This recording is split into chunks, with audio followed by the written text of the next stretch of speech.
Je m'appelle Ali Sada Timera.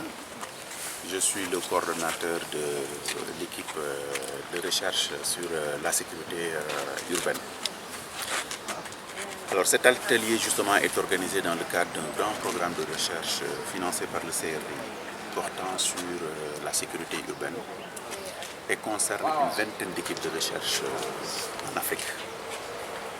Dans le cadre du Sénégal, l'école supérieure d'économie appliquée, ESEA, ex-ENEA,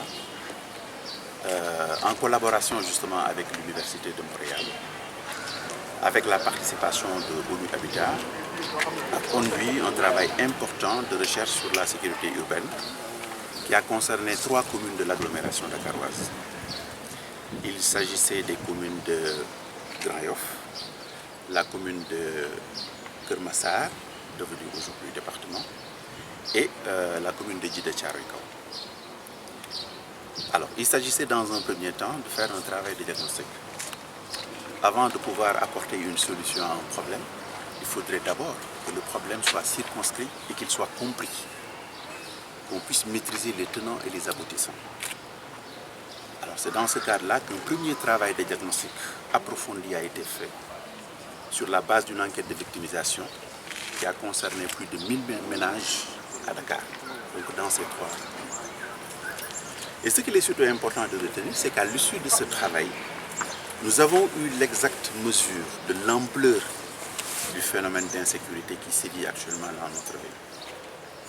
Et je pense que l'actualité récente des 2 dernières semaines a été très fortement marquée justement par cette insécurité. Juste pour donner quelques chiffres illustratifs. Aujourd'hui, cette enquête a révélé que sur 1000 ménages enquêtés, donc 1000 ménages enquêtés, un quart des ménages affirment avoir été soit l'objet d'un vol ou d'une agression d'un des membres du ménage. C'est plus de 25%. Ce taux comparé à la moyenne mondiale qui est de l'ordre de 2,2% montre que nous avons atteint des niveaux extrêmement importants en termes d'insécurité. Et c'est cela peut-être qui explique aussi le sentiment d'insécurité extrêmement grandissant vécu par les populations. Effectivement, nos résultats d'enquête ont montré que plus de 75% des ménages enquêtés ont estimé qu'ils ne se sentaient pas en situation de sécurité. Donc, on voit l'ampleur du phénomène et comment aujourd'hui la question de la sécurité devient un élément tout à fait important de la demande sociale urbaine. Donc c'est une urgence, c'est une interpellation. Et cette interpellation, ce n'est pas simplement en direction des autorités, mais c'est aussi en direction des structures de formation et de recherche. Il faut investir cette question, comprendre les tenants et les aboutissants pour justement savoir sur quelles variables il faut agir de façon à ce que ce phénomène puisse connaître un recul. Et effectivement, nous avons pu constater, toujours dans le cadre de ce travail de recherche, que l'une des variables qui est peut-être encore insuffisamment prise en compte, c'est la situation spatiale de ces communes. Parce qu'en réalité, la plupart des actes de violence, d'agression, de vol, sont commis dans des endroits qui sont choisis par les malfaiteurs. Or, qu'est-ce qui caractérise ces endroits? C'est souvent la précarité de l'aménagement, donc un niveau extrêmement précaire en termes de fonctionnalité urbaine, un niveau d'équipement particulièrement faible. L'agresseur va choisir un endroit très peu fréquenté. Il est très peu fréquenté parce que justement il est mal aménagé. Cet endroit est très peu fréquenté parce que peut-être nous n'avons pas d'éclairage public.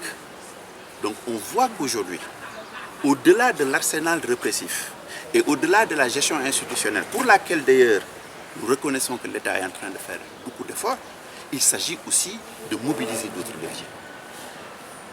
Et cette recherche a montré qu'il faudrait, mettre en place un dispositif de gestion communautaire de la sécurité qui ne soit pas une alternative par rapport à la gestion institutionnelle, mais qui viendrait en complément et renforcer ce dispositif institutionnel. C'est effectivement ce travail que nous sommes en train d'expérimenter au niveau de la commune de Djiddah Thiaroye Kao, avec la mise en place de ce qu'on appelait la table d'initiative citoyenne de gestion de la sécurité, intégrant surtout l'ensemble des associations communautaires. Et sur la base de l'élaboration d'un programme d'activité, intégrant les actions à mettre en œuvre, ces jeunes sont partis des résultats de notre recherche pour constater que là où se commettaient justement ces actes d'insécurité étaient ces endroits mal aménagés. Donc nous avons développé toute une composante aménagement et voir comment à travers cette composante aménagement nous pourrions renverser cette dynamique d'évolution ascendante en fait de la sécurité. Et c'est dans ce cadre qu'on s'est rendu compte qu'il était important d'agir justement sur le volet éclairage public.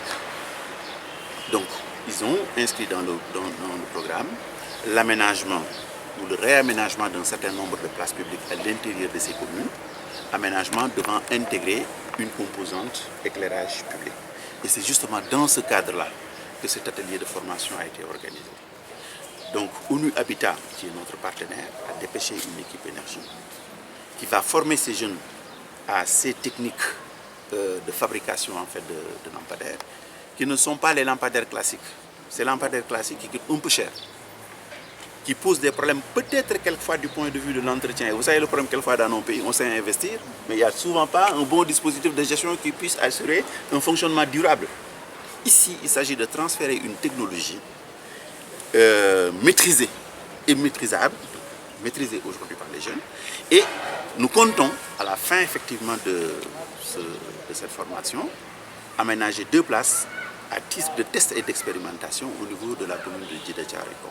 Donc ces endroits seront aménagés, ils seront équipés. On va mettre en place un éclairage public sur la base des connaissances et des compétences reçues aujourd'hui par ces jeunes. Alors vous voyez bien que cet atelier vient à son heure parce qu'il répond à 2 préoccupations majeures qui ont marqué l'actualité. L'actualité de ces derniers mois dans notre pays, ça a été le soulèvement des jeunes il n'y a pas longtemps, qui pose des problèmes aujourd'hui de stabilité sociopolitique des sociétés urbaines. Il faut urgemment répondre à cette question de l'emploi urbain. Écoutez, cette formation va doter ces jeunes d'une compétence qui va pouvoir être réinvestie et leur donner justement des opportunités d'insertion professionnelle parce qu'ils sont dotés d'une compétence qui leur permet peut-être de pouvoir intégrer en fait le marché de l'emploi. Deuxième préoccupation dominante de la période, la presse, ces 2 dernières semaines, a été marquée par la publication d'un certain nombre d'articles, tous relatifs à la question de l'insécurité. On a vu récemment ce qui s'est passé au niveau de Grand F. C'est une préoccupation majeure. Et effectivement, cet atelier qui porte justement sur ces techniques de fabrication de lampadaires permettra à ces jeunes d'avoir les compétences requises, leur permettant de mettre en place ce programme d'éclairage public qui va participer à lutter contre l'insécurité. C'est donc dire qu'il participe quelque part à donner plus d'efficacité aux politiques publiques, particulièrement dans le contexte actuel de nos sociétés urbaines qui sont quand même aujourd'hui dans une situation d'instabilité du fait justement de l'insécurité et du fait du chômage important de ces jeunes. Or, ces 2 préoccupations sont plus ou moins prises en charge par les objectifs de cet atelier. Merci.